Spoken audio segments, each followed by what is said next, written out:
Hello, hello, hello, beautiful people. How are you today? Here is another podcast session, Relax and Raunchy Relationship Podcast with me, Ingrid Galloway, and with my awesome guest. Today, we are accompanied by David Neradil. David is the founder of the Xylem Zone, has been working with couples and young families for over 20 years as a strategic coach um, for property, I guess.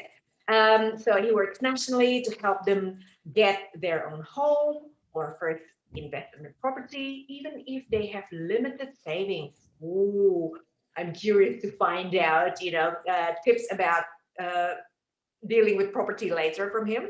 Now, the focus in working with his students is his more holistic manner where um, you guys can build a clear plan that uses his four-step process. So laying a solid foundation first so you guys can build your assets faster and safer.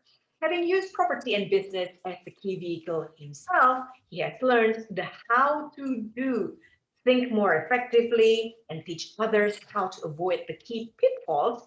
Oh, I'm curious to find out that one that many encounter when trying to buy property because I think there's a lot of like loopholes and things to avoid. So very, very important lesson I feel that we can learn from David. So welcome, David. Thank you so much. Glad to be here. And I've got an introduction for Ingrid here because she's a relationship coach and chief relaxation officer of KAHYANGAN. I think I've got it right. She's been a relationship coach for 11 years and a spa therapist for 21 years, mainly in five-star hotel day spas in Sydney. So she's used to looking after thousands of highly stressed people all over the world. And I must admit, I do like going for a massage, and I have a weekly routine to do that to de-stress. She practices KAHYANGAN in Sydney from clients' homes, offices, hotels, rooms, online, and from retreat locations as well, which is the place we always love to go and get a relaxation session. Her work's always been focused on stress, relaxation, and relationships. She's a kind soul, and I know that with my interactions with her so far, very friendly and spontaneous, and always seeking to reach out to support the healing process of many of the stressed people, because to be able to admit, so many people are under pressure, and we see that in my world as well. And not so loving couples, also broken, lonely hearted singles, and stressed out parents cross her path as well, and that's a more common occurrence. She does one-on-one coaching, group workshops, virtual retreats, and in-person retreats. That sounds pretty awesome, and definitely a very large need for that in today's world. Oh, definitely, especially after COVID. Yes, no, I'm finding the Yeah, same thing. Finding the same. I think yeah. we cross over in a lot of areas, I think, because after time, sometimes you can always become a marriage counselor when you're working with people on money and finance as well. And one of the reasons why I invite you to my podcast simply because I know top three causes of marriage breakdown or relationship breakdown is infidelity, communication, and money. And I'm not an expert in money, therefore it's so great to have you on board as one of our experts. So, David, I have my first question for you is what is your why? I'm always very curious to find out, the story behind the expert that, my guests are. So, what is your why? Yeah, look, in simple terms, I must admit my parents sparked the journey, but they sparked it because I didn't want to be like my parents. I loved my parents; they looked after me well, but I didn't want to have their life. They worked hard and never seemed to get ahead Yeah, financially. They were always in debt and under a lot of stress, like what you're talking about today. And they didn't have any relationship counseling. They just kept on pushing through and pushing through. So I realized very mm, early that I wanted to do something different, but I didn't know how to do it. And I was very yeah, scared of debt after observing them as well. And then I got to the point I went traveling, and I got that's for my freedom. How do I get yep, that freedom? And then it was really learning the skills. So today I spend a lot of time helping other people get their real purpose and understand what they want. And from that point, because a lot of this information is not taught at school, is not passed down by parents, helping them through the steps to build a solid foundation so they can actually start creating the life they want. It's not a get rich quick plan, but they can yeah, certainly make better decisions, more conscious decisions, because I find a lot of the time it's not that people don't have the money. It's how they manage Yes. their money and their habits that keep them stuck, you know? Yeah, absolutely. Oh, so good. I can relate to many many of what you're saying. Yes, yes, Awesome. beautiful. And and for you, what's the why? Why did you go down your path of what you're doing? Right, as you said that your parents taught you something. Uh, in my case, my parents taught me something too. How not to communicate within a marriage. So, I grew up in a very religious family, and I learned there's a lot of shame, guilt, suppressed anger, and I learned from my parents how to not to communicate with each other. So, however, sometimes we need to kind of like experience the experience until we learn something. Yes, we observe from afar, you know, as a child observing um, my role models. But then until I get to my first marriage, so um, my first husband, I got married by the age of 21, so pretty young. Wow. And 10 years of marriage, it was full of abuse. So I left after 10 years of marriage. And um, I didn't learn, you know, what not to say within the marriage, so how not to communicate. But then I learned more. So there's no regret whatsoever, even though I lost everything material, like I lost my properties. Talking to a property expert like yourself, you know, so I have hit rock Common. bottom. Yeah, yeah. So lost everything in divorce or after divorce, and then I gained depression, anxiety, so all the fun stuff, you know. But Yeah. then the best thing is I gained myself.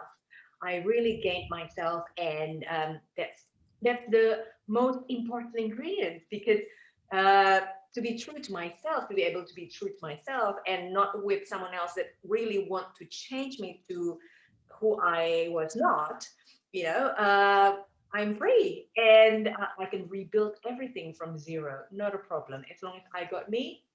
So Yep. I'm here compassionate and passionate to help others in similar sort of predicament um, to help heal them and also to strengthen the relationship. So during my healing journey, I actually went to see a couple of therapists. I went to self-development seminars, and then I went back to college to study counseling and life coaching. And straight away, I knew that I would be a coach, not a counselor, and my niche would be in relationship. So yeah, that's my story. Yeah, well, things cross over so much, you know, because so many people are moving away from the pain they've had in their lives, and then Yep. they think that if they have money or a property, as an example, that they're going to be Yes. their problem's going to be fixed, and that's rarely the Yes. case. And what I realized very fast is that no properties or money make you happy unless you do the inner work, and then you've got to have that deeper reason and meaning. And sometimes you do have to go through the tough stuff, and I've certainly gone through that. My biggest learning was when I was looking down the barrel of losing everything, and I couldn't even Yeah. afford a cup of coffee, and it wasn't because I hadn't been proactive. It was because there was just a new level of learning I didn't know, and things happened that were unexpected, you know?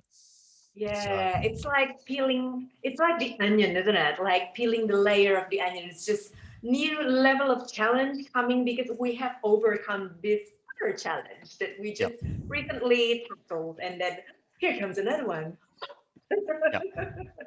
But Right. you start to realize that when you step through your fear, I got Yeah. that at an early age. Out the other side, it's never as bad as you think. And now my reference is when you go through something that you think is bad or hard, it always takes Mm. you to a new level that's actually quite exciting. Where most people avoid fear and avoid the things they're scared of or the pain, you know, and then they Yes. wonder why they get stuck in the mud, you know. Yes, exactly. Oh, love this talk already. So, my next question uh, will be asking you 3 tips to get your first property safer and faster. Yes, I'm willing and open to learn a lot from you. Thank you very much. Yep. Well, it's funny that most people are driven by quite a lot of emotion when they think of their Yeah. home or think of a property. It's either Yeah. the romance of a home and security, or it's the Yeah. first investment that's going to make them money. So most people start the journey by going and looking for a property. And half the time they look for the property, they don't know where their money is, they don't know if they can even get a loan. And then sometimes they get a pre-approval thinking that's the best way to Yeah. go, but it's with the wrong bank for the home they want to buy. And they do all these things wrong that, I suppose they're not wrong, but they cause them all these complications that then either mean they can't get their property. They go to the bank they've always been loyal to. That's a big one. And then they find out the bank that they're Ah, buying their house is worth 500, but the bank they've banked with for years only will lend them 400. But if they would yeah. have known differently, they could have Yeah. went to a different bank and got 600 because it's calculated Right. differently. So the number one tip is to don't go to the action of the property first. It's to lay the foundation and get Yeah. everything in place before you start looking. And then Yes. you go and look for the property that's in line with your home or your vision or in line with your goals. And a lot of people now are wanting to buy their own home as a starting point, but they want to also create equity from that so they can also move to an investment property later, as opposed to just buying a really expensive house and getting stuck with debt and then going to one income, and then they're just stuck for like 50 years paying a mortgage. And that's what Yeah. most people do because they don't really think things through, you know, and they're not That's also not taught. fun. So yeah, it's not fun. It's not intentional, but it seems to be the norm because of this romance, you know, around what a property represents. But Yeah. if you do it wrong, you just get a level of debt and you can never get out. There's not much romance in that, eh? I know. Well, for my second property, I mean, after our divorce, my ex-husband got the house, I got the apartment, but then paying that mortgage on a single income was kind of like choking me. So eventually, I had to let go. I mean, soon after the divorce, I actually had to let go because I just couldn't live.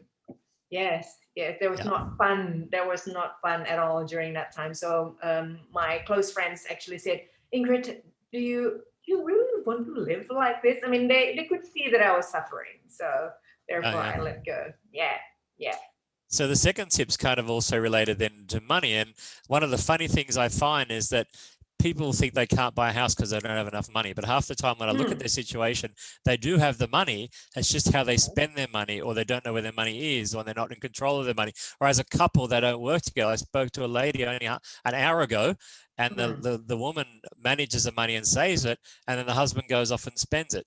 So you know they're obviously not on the same page, and she Yes. wants to do something new to change, but he's not open to any change. So you know there's a Ah, dynamic in their relationship which is affecting them getting their and maybe it's, you know, as a bloke I can say that, you know, so many men are stuck in jobs they don't like, trying to do yes, the things that they think is right, but they see yes, no light at the end of the tunnel. So going to the pub for a beer or wasting their money on things that gives them a short-term fix yeah, is the money goes. And obviously ladies do that as well, and they do it just in different areas. So definitely. We do retail therapy. yes, I've heard of that one. But you know, if you know is, then you become very conscious. So there's a great step I take where I sit down and just kind of, what are the hard costs? What are the real costs for living and work? That number out, and then everything else Yeah, after that is a choice. right. And then you start to go, right, well, what do I want to create? What real choices do I want before you spend? Mm, No, very good. no excuses. Then, you know, you can't just say I don't know. Oh, very wise. What is the third tip? Well, the third one is really around mindset. A lot of it's people are just doing the same old thing that they've always done. Hmm. Fear is a massive factor, and their lives are so busy. So it's how do you change the habits that can then move you forward? And then again, a goal is always the key thing because that's what Mhm. motivates you. But then Yeah. getting a plan and strategy is important. But again, you've got to learn and develop your skills. When I started off, there was not a lot of information around. And you know, I spent $5,000 on a 3-day course to learn and Hmm. really get enough information to be dangerous. But there was no coaching. It was just like Yeah. get the information and give it a go. Now we've almost got the reverse, where there's so much information. You go, what do I believe, and what's right for me, and what strategy works, and this person's got this point of view. And the reality is, until you start learning yourself, you just Yeah. end up having to trust everyone else. But if you learn and start developing your own skills, then you can ask the right questions and make a better decision. And as a coach, that's all I do. I help guide them on the journey, but eventually they don't even need me, you know. It's designed to create a situation where they can go alone and be the captain of their own ship, and that's the empowering part. And so many couples want to help their kids. If you can help the parents learn, then they can help their kids, and that's, I think, the most powerful thing of the whole journey, you know. So it's kind of like what's that book, Rich Dad Poor Dad, kind of concept? Yeah, it is. Robert Kiyosaki. And that's the first book that got to help me get around my fear of debt, and really got me going on the journey as well. It's such a classic book, that one. Yeah. Cool. Awesome. And I don't know for sharing that. I don't know what's the worst saying, but a lot of the young ones are getting, and not just the young ones, but they've got the banks, like CBA Bank does this, parents get them into a savings plan, they save money and they think it's a good idea. What they don't realize, they're giving their kids a credit history. And by the time the kids are 16, they get a credit card if the parents sign off, or 18. So then they got credit card debt. Then they go to university and get a HEX debt. Yeah. And then they get a personal loan for a car. And then they come out of uni, get a personal loan for a wedding or a holiday. And then they get a home debt, and they're on 2 incomes. And then they buy a home. And then they go to 1 income. Kids go up. Kids are not a depreciating expense. They cost money. So expenses go up. Income goes down, and that's where people get trapped. That's the debt trap. So you have to understand that and know how to manage that process so you can get through that without getting trapped, you know? Yeah, wonderful. Oh, it's very, very important knowledge to have, because not every kids get that knowledge. I certainly didn't get that knowledge from my parents. Definitely not. Yes. Yeah, well, it's taken me 20 years to put it together, so it's good to be able to share it now. Wonderful. So I'm excited to hear about your 3 tips, and I know you're obviously focused on relationships, but conscious uncoupling, you've got me curious. What does that mean, and how do we get out of it or get into it? What's the go?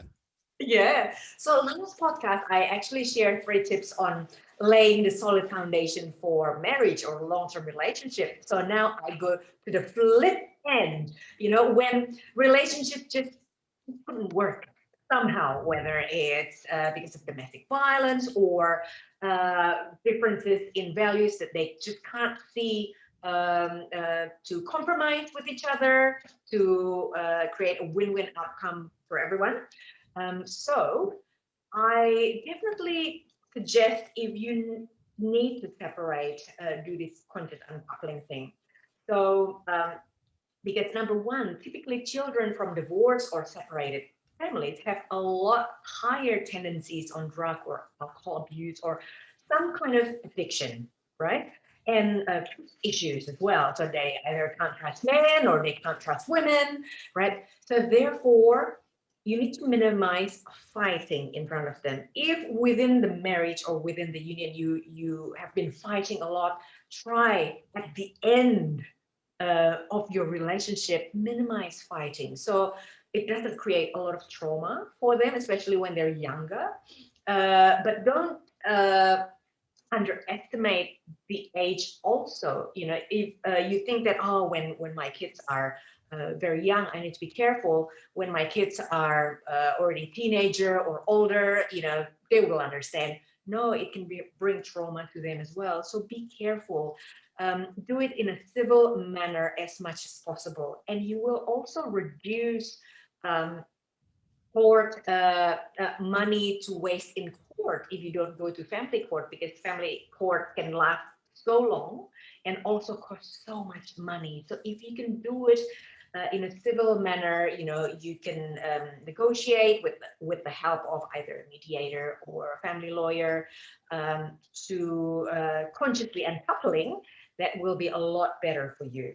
And then number 2, take a break from work and from new relationship. Now, a lot of people bury themselves with work. Yeah, they're very common. It's very common. Instead, take time to pause and reflect. So what can I learn from my relationship so I don't repeat that in the future? A lot of people just don't pause for a moment and they jump into new relationship. So there's a statistic whereby, all right, 60% of marriage fail first time around. Okay, fair enough. You don't know any better. But then, unfortunately, second time around, third time around, you know, the 30% of the one that got divorced, 12% of them, you know, got divorced again. And the 12% is actually both parties have been married before. So it's showing me that they actually haven't learned from their past mistakes, so to speak, or past lessons, right? So it's really important to pause for a moment before you do your rebound or start a new relationship. Uh, just learn what's the lesson and what are your boundaries, what you can take or cannot take. No, you know, love yourself and um, build your self-esteem again. Especially ladies tend to lose their self-esteem after a divorce. You know, they feel that they're not worthy of a new one. Work on yourself first, definitely. um, I can recommend going to a retreat, you know, to heal your heart, your relationship with yourself. That is, sometimes time apart actually brings the realization that your partner is the right partner for you to learn from, and there's still some love there. You know, relationship is very, very complex. So sometimes temporary separation is actually good for the Yeah. relationship. You know, sometimes, yes, it is best, happier for both parties to separate, no problem. But sometimes, after taking a pause, you actually realize, oh, actually, I still love my partner, and he or she is teaching me this and this and this. Actually, I can learn a lot from them. So there you go, right? So number three, ask for professional help.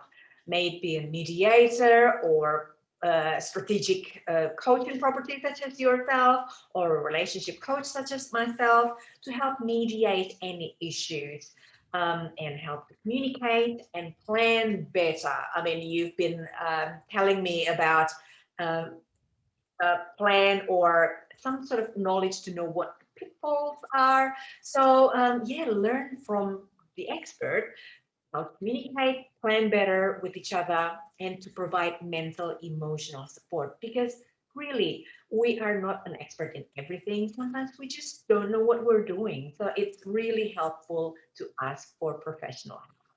So those are my three tips. Awesome. They're very insightful. And what I picked up from that is that the real key is the internal reflection and moving away from the blame game, and then seeing what the blessings or benefits you've got, as opposed to just making the other one wrong. Because if you can resolve that, then you potentially don't carry it to the next relationship. Yes, there are always drawbacks and benefits to everything. So if you can see that and not fall into the emotional roller coaster, you will benefit from that definitely. Absolutely. So, people, we're on to the fun part of the podcast, true and false statement. David gave me two statements. David took his wife to a quiet location surrounded by nature to propose and purchase a massive bunch of flowers. Um, Number two, David took his wife to an exotic location surrounded by the ocean to propose and reclaimed flowers from other people's garden for the surprise bouquet. Now, which one is true? I will say number two because I like the sound of an exotic location to propose. Yay! Am I right? Yes, you're right. You're right. My wife always wanted to go to Ia in Greece. And Yes. when we got to Ia, and I picked up a bottle of champagne in Italy, a Ferrari champagne, carried that in my backpack. We got the ring in Athens, and then we got engaged in Santorini, and we went to Ia. And I went around everywhere, and there was no flowers. And I Yeah. wanted to prepare the room and get it nice with candles and all these things. And anyway, I had to go. I ended up going through people's gardens all around the island and getting my whole little bouquet so I could decorate inside the house. And I had her on the balcony with a nice bottle of champagne. So she was very happy by the time she got inside, and very surprised. Oh, wonderful.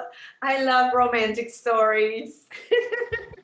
Well, the worst part was I wrote this lovely poem, Yeah. and I cited it out to her, and she said yes. But then I was kneeling on the hard tiles, and then she decided to reply. But she took about half an hour, and I was still sitting on the kneeling on the tiles for half an hour. But she said yes, which was the key thing. That's right. You And that, probably did a massage after kneeling for half an hour yep, there. yep. And that's almost over 20 years ago now, so it's good. Right.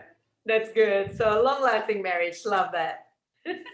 Well, I've got a couple of questions for you as well. My first question for true or false is: Ingrid's husband was frantically looking for his wedding rings throughout the house and office. Ingrid's sister was frantically looking for her wedding rings throughout the house and office. Right now, Which one is correct? I've got a feeling your sister's involved somehow, and it could be the second one too.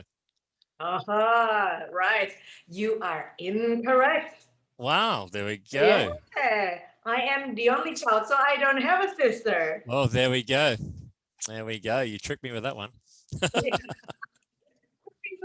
So your two kids, husband lost right? his rings.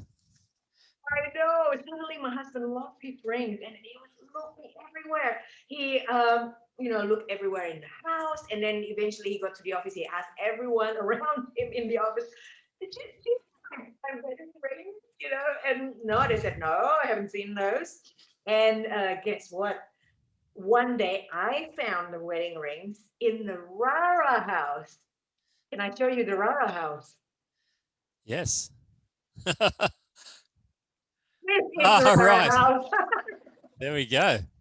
There we go. You're lucky you found them at all. We found the rings there. Well, that's the problem with Yes. hiding spots. They're always so good that you don't always remember them. Oh my God. Thanks, kids. Well, that was child number one, actually. So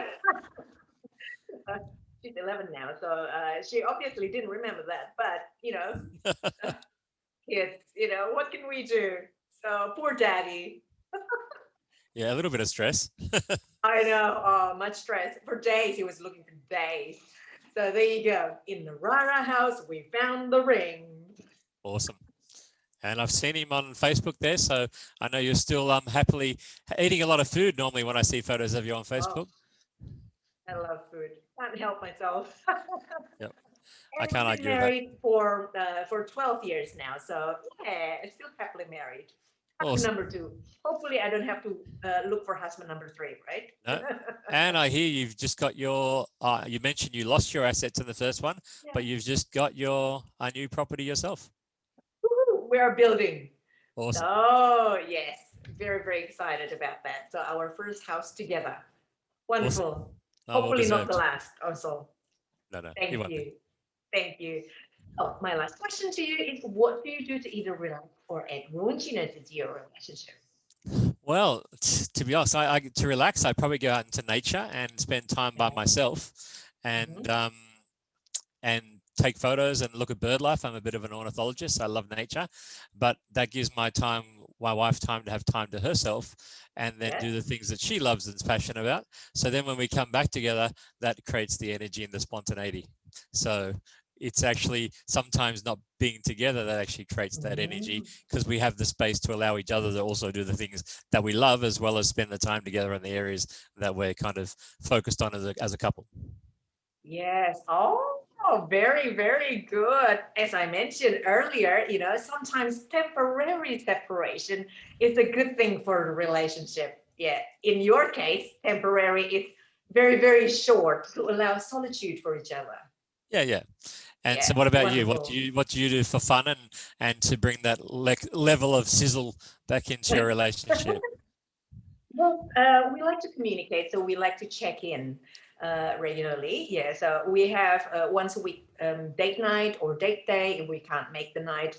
And then we like to check in using a set apart. So a couple of questions, give each other time to answer, maybe around about 5-10 minutes. And we then meditate together, say gratitude for each other. So yeah, we fill the last tank with those kind of things. Oh, awesome. Yeah, Oh, well, that's the last tank is full. Yeah. Well, when you don't have a busy mind, the heart tends to be more open, doesn't it? Yes, definitely. Definitely. So thank you so much, people, for watching our collaboration together, for listening to the podcast if you're not watching. Please like and subscribe to my YouTube channel, Ingrid Galloway. And also, David, if people want to know more about property investing, how can they contact you? So we've got a Facebook page, which is the Xylem Zone, THEXYLEM Zone, just all one word, lowercase. That's a website.com.au. And we've also got a Facebook page as well, and also on YouTube. So if people just wanted to learn and develop their skills, there's a lot of good videos and things on there and tips, and you can learn about the company. But our approach is, we're not just property people, because we know property alone doesn't make you money, and we know life coaches, it's something in the middle, combining it all, you know, and then it's helping build that plan we've talked about. So yeah, website and Facebook. And what about, and for you? Yes, so if people want to ask more about relationship stuff, they can have a free chat with me. They can go to my website, www.kahyangan.com.au. That is KAHYANGAN. Or they can go to my Facebook page as well, Kahyangan Relationship Coaching. So, yay. Thank you so much, David, for coming to my podcast. I highly appreciate it. Very, very good tips there that I can learn, and the viewers can learn as well. And for sure, next week, we will have a new podcast guest, and we will learn more about life and relationship. So keep well and lots of love. Thanks so much. Thank you, David. Bye for now. Talk to you soon, Ingrid. Thanks so much. Bye. Bye.